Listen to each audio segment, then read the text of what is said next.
નીકળી જાઓ. આપણે ત્યાં મહાસંમેલનની વાત કરી અથવા તો અત્યારે ગ્રુપ મિટિંગ બોલાવી અને બધા ભેગા થયા છે. બહુ ગૌરવની વાત છે. ખરેખર લાગ્યા નથી હોવા અને મોડું તો થઈ ગયું છે. હું ના નથી પાડતો.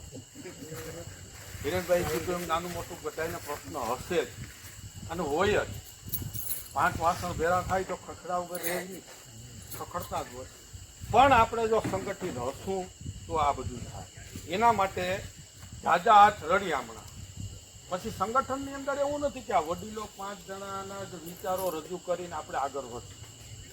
નાનામાં નાનો માણસ હશે અને એનો વિચાર યોગ્ય હશે તો એની પણ અમલવારી થાય.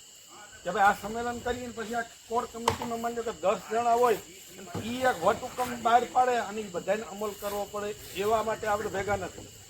ખેડાનો માણસ પણ એના સારા વિચારો અહીં રજૂ કરી શકે અને એનો વિચાર જો અમલવારી કરવા જેવો હોય તો આપણે એના પણ વિચારો અમલમાં લેશું.